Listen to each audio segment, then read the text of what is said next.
Big fine ಅಲ್ಲಿ top 4ನೇ story ಕಡೆ ಗಮನ ಕೊಡ್ತಾ ಹೋಗೋಣ. ಮಂಡ್ಯದಲ್ಲಿ ಮತ್ತೆ ಗೌಡರ ಬೆಂಬಲಿಗರ ನಡುವೆ ಗದ್ದಲ ಶುರುವಾಗಿದೆ. ಸೋಷಿಯಲ್ ಮೀಡಿಯಾದಲ್ಲಿ ಸ್ವಾಮಿ ವರ್ಸಸ್ ಸ್ವಾಮಿ ವಾರ್ ತಾರಕಕ್ಕೇರ್ತಾ ಇದೆ.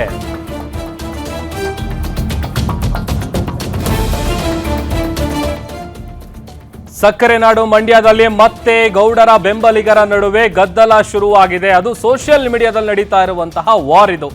ಕೇಂದ್ರ ಬಜೆಟ್ ಅನ್ನ ಮುಂದಿಟ್ಕೊಂಡು HDKಗೆ ಟಾಂಟ್ ಮಾಡ್ತಾ ಇದ್ದಾರೆ. ಚಲುವರಾಯಸ್ವಾಮಿ ಬೆಂಬಲಿಗರು ಕುಮಾರಸ್ವಾಮಿಗೆ ಟೀಕಿಸ್ತಾ ಇದ್ದಾರೆ.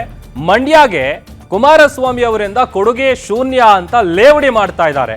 ನಿಮ್ಮ ಕೈಯಲ್ಲಿ ಏನೂ ಆಗಲ್ಲ ಅಂತ ಪ್ರೂವ್ ಮಾಡಿಬಿಟ್ರಿ ಅಂತ ಒಂದಷ್ಟು ಪೋಸ್ಟ್ಗಳನ್ನ ಹಾಕಿ ಅವರಿಗೆ ಟಾಂಟ್ ಮಾಡ್ತಾ ಇದ್ದಾರೆ.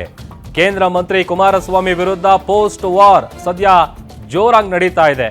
ಕುಮಾರಸ್ವಾಮಿ ವರ್ಸಸ್ ಚಲುವರಾಯಸ್ವಾಮಿ ಬೆಂಬಲಿಗರ ನಡುವೆ ನಡೀತಾ ಇರುವಂತಹ ಪೋಸ್ಟ್ ವಾರ್ ಇದು. ಒಂದು ಪೋಸ್ಟ್ ಅವ್ರು ಹಾಕ್ತಾರೆ, ಅದಕ್ಕೆ ಕೌಂಟರ್ ಅಂತ ಇವರೊಂದು ಪೋಸ್ಟ್ ಹಾಕ್ತಾರೆ.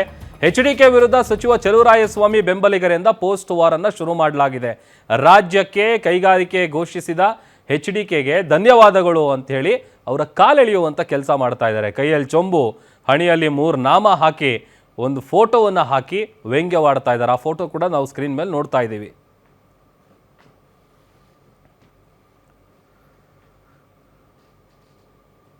ಮತ್ತಷ್ಟು ಡೀಟೇಲ್ಸ್ ಕೊಡ್ತಾರೆ ನಮ್ಮ ಪ್ರತಿನಿಧಿ ರಾಘವೇಂದ್ರ. ಸೋಷಿಯಲ್ ಮೀಡಿಯಾದಲ್ಲಿ ಸ್ವಾಮಿ ವರ್ಸಸ್ ಸ್ವಾಮಿ ಪೋಸ್ಟ್ ವಾರ್ ಏನಿದೆ ಅದು ತಾರಕಕ್ಕೇರ್ತಾ ಇದೆ. ಡೀಟೇಲ್ಸ್ ಕೊಡ್ತಾ ಹೋಗೋದಾದ್ರೆ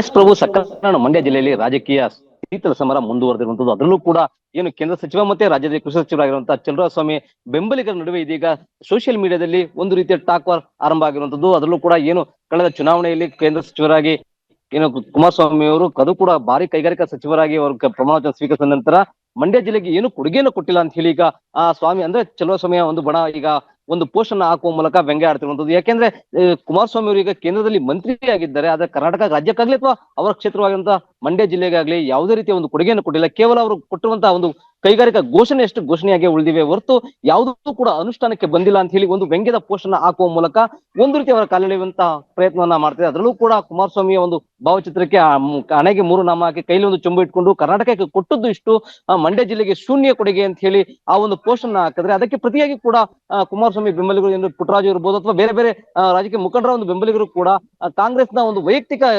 ಹಗರಣಗಳಿರ್ಬೋದು ಅಥವಾ ಸರ್ಕಾರದ ಒಂದು ಏನು ಕಾನೂನುಗಳಿವೆ ಆ ಕಾನೂನುಗಳಿಂದ ಆಗ್ತಿರುವಂತಹ ಎಲ್ಲವನ್ನು ಕೂಡ ಎಳೆಯಾಗಿ ಬಿಚ್ಚಿಟ್ಟು ಸರ್ಕಾರಕ್ಕೂ ಕೂಡ ಬಿಸಿ ಮುಟ್ಟಿಸುವಂತ ಕೆಲಸವನ್ನ ಏನು JDS ನ ಕಾರ್ಯಕರ್ತರು ಮತ್ತೆ ಕುಮಾರಸ್ವಾಮಿ ಬೆಂಬಲಿಗರು ಕೂಡ ಮಾಡ್ತಾ ಇರುವಂತದ್ದು.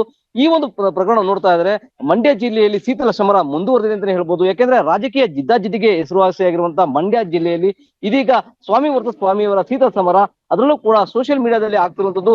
ಒಂದು ಕಡೆ ಎಲ್ಲೋ ಒಂದು ಕಡೆ ಇದು ಎಲ್ಲಿ ಹೋಗಿ ಮುಟ್ಟುತ್ತೇನೋ ಆತಂಕ ಕೂಡ ಎದುರಾಗಿರುವಂತದ್ದು. ಯಾಕೆಂದ್ರೆ ಕುಮಾರಸ್ವಾಮಿ ಮತ್ತೆ ಚಲುವರಾಯಸ್ವಾಮಿ ಇಬ್ಬರು ಕೂಡ ಒಂದು ಕಡೆ ಚಲುವರಾಯಸ್ವಾಮಿ ಅವರು ರಾಜ್ಯ ಮಂತ್ರಿ ಆದ್ರೆ ಮತ್ತೊಂದು ಕಡೆ ಕುಮಾರಸ್ವಾಮಿ ಅವರು ಕೇಂದ್ರ ಮಂತ್ರಿಯಾಗಿ ಈಗ ಒಂದು ಅಧಿಕಾರವನ್ನು ಅನುಭವಿಸ್ತಾ ಇದ್ದಾರೆ. ಆದ್ರೆ ಯಾರಿಗೂ ಕೂಡ ಮಂಡ್ಯ ಜಿಲ್ಲೆಯಲ್ಲಿ ಇವರಿಗೆ ಒಂದು ಕೂಡ ಹೆಲ್ಪ್ ಆಗ್ತಿಲ್ಲ ಅನ್ನೋ ಮಾತುಗಳನ್ನ ಕೂಡ ಕುಮಾರಸ್ವಾಮಿ ಒಂದು ಕಡೆ ಕುಮಾರಸ್ವಾಮಿ ಬೆಂಬಲಿಗರು ಏನು ಅದು ಕೂಡ ಮಂಡ್ಯ ಜಿಲ್ಲೆ ಮತ್ತೆ ಕರ್ನಾಟಕಕ್ಕೆ ಒಂದು ಏನು ಭಾರಿ ಕೈಗಾರಿಕೆಯನ್ನ ಘೋಷಣೆ ಮಾಡಿದ್ದಾರೆ. ಆದ್ರೆ ರಾಜ್ಯ ಸರ್ಕಾರ ಜಾಗ ಕೊಡ್ತಿಲ್ಲ ಅನ್ನೋ ಆರೋಪವನ್ನ ಮಾಡ್ತಿದ್ರೆ.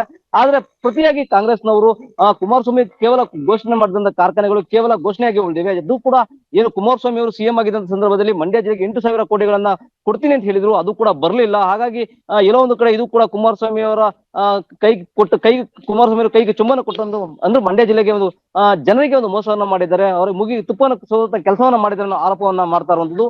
ಈ ಎಲ್ಲಾ ಬೆಳವಣಿಗೆಗಳು ಕೂಡ ಈಗ ರಾಜಕೀಯ ಜಿದ್ದಾಜಿದ್ದಿಗೆ ಸಾಕ್ಷಿಯಾಗಿರುವಂತದ್ದು. ಯಾಕೆಂದ್ರೆ 2028ಕ್ಕೆ ಮತ್ತೆ ಕುಮಾರಸ್ವಾಮಿ ಅವರು ಈಗ ರಾಜ್ಯಕ್ಕೆ ಮತ್ತೆ ಬರ್ತಾರೆ, ರಾಜ್ಯಕ್ಕೆ ಎಂಟ್ರಿ ಕಟ್ತಾರೆ ಅನ್ನೋ ಬೆನ್ನಲ್ಲೇ ಈಗ ಈ ರೀತಿಯ ಒಂದು ಶೀತಲ ಸಮರ ಆರಂಭ ಆಗಿರುವಂತದ್ದು ರಾಜಕೀಯ ಕುತೂಹಲಕ್ಕೆ ಮತ್ತೆ ಕಾರಣ ಆಗಿರುವಂತದ್ದು. ಪ್ರಭು, ಓಕೆ, ಥ್ಯಾಂಕ್ ಯು ರಾಘವೇಂದ್ರ.